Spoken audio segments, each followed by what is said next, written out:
उपराष्ट्रपति चुनाव INDIA उम्मीदवार बी सुदर्शन रेड्डी ने नामांकन किया। कांग्रेस अध्यक्ष खड़ीडी DHK और सोनिया राहुल समेत कई नेता मौजूद रहे। 9 सितंबर को चुनाव विपक्षी गठबंधन INDIA के उपराष्ट्रपति उम्मीदवार सुप्रीम कोर्ट से retired justice B Sudarshan Reddy ने गुरुवार को नामांकन भरा। रेड्डी ने 4 सेट में नामांकन दाखिल किया। खड़ीडी DHK समेत 20 नेता प्रस्तावक बने। नामांकन के समय लोकसभा में नेता प्रतिपक्ष राहुल गांधी, सोनिया गांधी, NCP, SP प्रमुख शरद पवार सहित कई बड़े नेता मौजूद रहे। रेड्डी ने नामांकन दाखिल करने से पहले संसद परिसर में प्रेरणा स्थल पर महात्मा गांधी को पुष्पांजलि अर्पित की। उपराष्ट्रपति पद के लिए चुनाव 9 सितंबर को होगा। नामांकन दाखिल करने के बाद बी सुदर्शन रेड्डी ने कहा कि यह चुनाव केवल एक व्यक्ति का चुनाव नहीं है, बल्कि भारत के उस विचार से जुड़ा है जहां संसद ईमानदारी से काम करती है, असहमति का सम्मान किया जाता है और संस्थाएं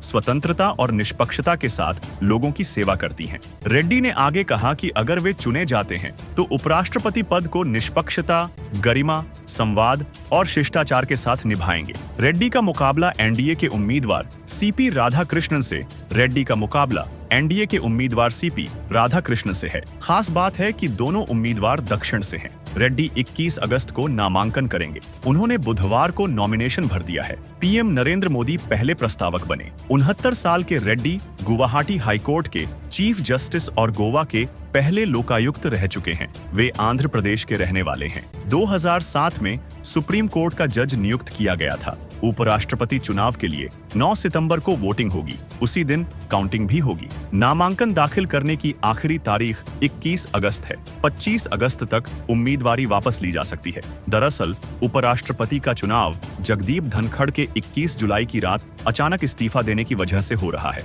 74 साल के धनखड़ का कार्यकाल 10 अगस्त 2027 तक था। Retired justice B Sudarshan Reddy B Sudarshan Reddy का जन्म 8 जुलाई 1946 को आंध्र प्रदेश के चित्तूर जिले में हुआ। BA और LLB करने के बाद उन्होंने आंध्र प्रदेश हाई कोर्ट में वकालत की शुरुआत की। 1971 में उन्होंने संविधान, सिविल, क्रिमिनल और टैक्स मामलों में अपनी विशेष पहचान बनाई। 1888 में आंध्र प्रदेश के एडवोकेट जनरल बने। 1995 में वे आंध्र प्रदेश हाईकोर्ट के जज बने। 2005 में उन्हें गुवाहाटी हाईकोर्ट का मुख्य न्यायाधीश नियुक्त किया गया। 2007 में वे सुप्रीम कोर्ट के न्यायाधीश बने और 2011 में सुप्रीम कोर्ट से सेवानिवृत्त हो गए। यानी जस्टिस रेड्डी का पूरा करियर भारतीय न्यायपालिका की ईमानदारी और मजबूती का प्रतीक माना जाता है। अब बात करते हैं CP राधाकृष्णन की। इनका जन्म 20 अक्टूबर 1957 को तमिलनाडु के तिरुपुर जिले में हुआ।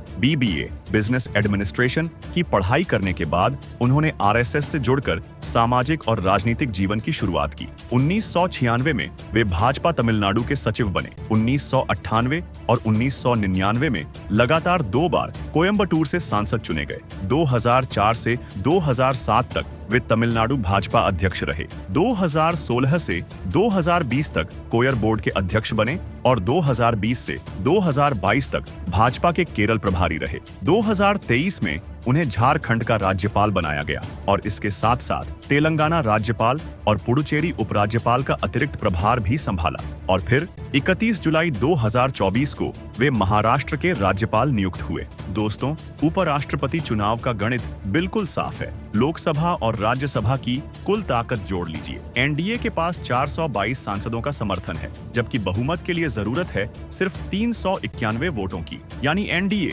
पहले ही बहुमत से कहीं ज्यादा मजबूत स्थिति में है। पिछली बार अगस्त 2022 में भी यही तस्वीर देखने को मिली थी। तब NDA उम्मीदवार जगदीप धनखड़ को मिले थे 528 वोट, जबकि विपक्ष की मार्गरेट अल्वा को सिर्फ 182 वोट मिले थे। 56 सांसदों ने तो वोट डालने की जहमत तक नहीं उठाई थी। अब इस बार भी कहानी कुछ अलग नहीं है। NDA की जीत तय मानी जा रही है। Subscribe now and press the bell icon. Never miss an update.